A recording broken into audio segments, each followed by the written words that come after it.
BFM Business, 10h, midi, l'émission 100% placement. Intégral placement, Cédric Decoeur, Guillaume Sommerer. Et il ne lâche pas les marchés d'une semelle. Nos deux traders, Jean-Louis Cussac pour Perceval et Giovanni Filippo pour Bourse Direct. Bonjour messieurs. Bonjour tout le monde. Bonjour à tous. En duplex avec nous l'un et l'autre. CAC 40, Giovanni qui gagne 0,47 après déjà avoir hier connu sa plus forte hausse depuis début août. Le fait qu'on transforme l'essai, c'est bon signe. Vous sentez techniquement un potentiel de hausse qui est en train à nouveau de s'accroître ? Oui, il y a un potentiel de hausse qui reste supérieur, on va en parler. On a eu clairement un signal d'achat à court terme hier, au-dessus de 5140 sur le cash. Au-dessus de 12 341 sur le DAX, au-dessus de 3 465 sur l'Eurostock 50. Donc on a des cibles, 215 sur le CAC 40, 12 656 sur le DAX et 3 530 donc sur l'Eurostock 50. Hier, le CAC 40 est sorti d'un biseau descendant. Je l'avais évoqué mardi, il y a 2 mardis de ça.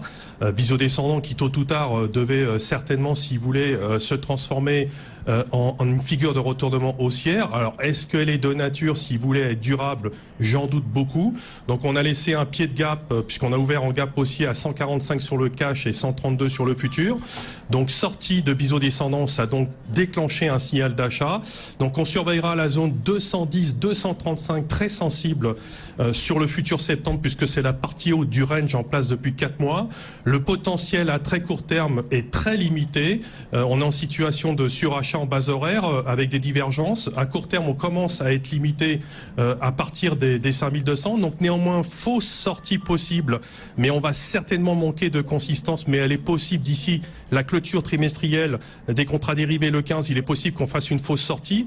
Un mouvement qui est avant tout basé sur une nouvelle détente, donc faut quand même relativiser. Il faudra certainement attendre, en ce qui nous concerne, mi-octobre pour envisager un réel changement. Donc pas vraiment de sens à privilégier. Tout est possible à un horizon de quelques semaines. Donc en stratégie, et en attendant, je pense le mois d'octobre, il faut privilégier achat sur repli, continuer de cumuler les écarts, même infimes. Ça va être difficile d'acheter sur repli par rapport au dernier signal, en évitant d'être trop exposé. Donc au plus près, un billet acheteur au-dessus de 155, 160. On est venu s'appuyer hier sur le plus haut de la matinée de 10h36 à 181.5. Ceux qui veulent acheter en billet agressif, c'est un niveau d'entrée qui est assez intéressant. Voilà, ceux qui ont des tentations de vendre, je dirais qu'il faudra plutôt attendre 215, 235. Moi, idéalement, j'attendrai 243, voire 270 pour tenter une vente, parce que je pense qu'on aura un reflux avant la Fed en début de semaine prochaine. Oui, la Fed, en effet, qui se réunira. On verra si elle reste prudente, si elle en dit plus ou pas sur sa stratégie monétaire. C'est pas évident, avec l'impact des ouragans qui pourraient brouiller les derniers chiffres économiques aux États-Unis et donc pousser la Fed à attendre un petit peu. Jean-Louis Cussac, en attendant, donc, qu'est-ce qu'on fait sur le CAC 40? On le voit progresser, cet indice CAC 40, certes, mais toujours avec peu de conviction et des volumes très moyens. Très faible, très très faible. C'est le seul problème d'ailleurs, c'est ce manque d'intérêt. Alors, retour d'intérêt acheteur ou bien recul d'intérêt qui fait que le marché ne rencontre pas de contrepartie. Alors un peu des deux, certainement, parce qu'on voit quand même des valeurs en retard qui rattrapent, comme les financières, des bonnes valeurs qui franchissent des derniers plus hauts, Capgemini par exemple, et bon, il y en a d'autres, hein, mais c'est pas mal. Maintenant, c'est vrai qu'on se pose beaucoup de questions sur est-ce que c'est un mouvement qui va nous ramener vers les 5300 ou pas. C'est difficile de répondre à cette question, c'est possible. On a quand même 2 gaps successifs qui mettent la pression. Donc hier déjà un premier, ce matin encore un autre. Alors hier à cette heure-là, on était au plus haut de la séance, et puis après, pendant 4 heures, le marché a légèrement baissé dans le vide. On a perdu une vingtaine de points maximum. On a légèrement reculé et puis on est revenu sur les 63.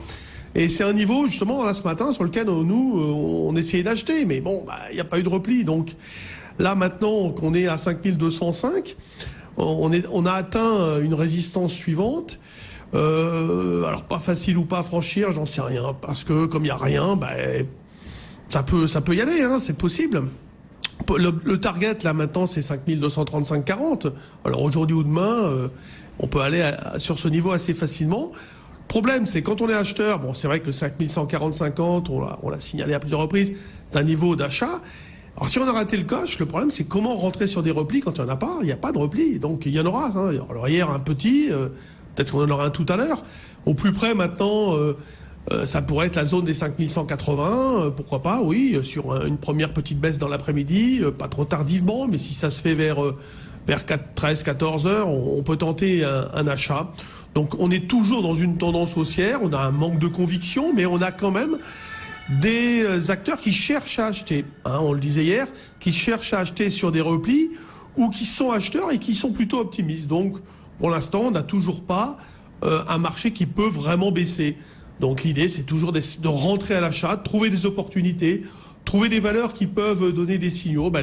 Les financières, c'était l'opération peut-être à tenter ce matin pour entrer à l'achat et pour tenter de rattraper la petite reprise quand même du marché, la petite bonne reprise du marché depuis quelques jours. En effet, les financières qui surperforment, Crédit Agricole qui annonce d'ailleurs une cession d'un peu plus d'1,3 milliard d'euros et ce titre Crédit Agricole par exemple gagne un peu plus d'1%. Sur les devises, on a eu les chiffres il y a un instant d'inflation en Grande-Bretagne, au Royaume-Uni, une inflation qui progresse plus que prévu, c'est bien sûr dû au Brexit et à la chute de la livre. On voit d'ailleurs que c'est un impact puisque la livre n'arrête pas de progresser depuis quelques minutes face au dollar et à l'euro. Justement, l'euro-dollar, vous le voyez désormais évoluer dans quel sens, Giovanni? Toujours à la baisse comme depuis hier ou on est toujours dans un cycle de hausse qui marque juste une pause en ce moment? Oui, on est dans un cycle de hausse qui marque une pause. Pour l'instant, ça me paraît évident. Même si à très court terme, je suis à l'écart sous 1,2030. Voilà, parce qu'on a probablement la possibilité d'organiser un repli en direction de 1,1835, 1,1775.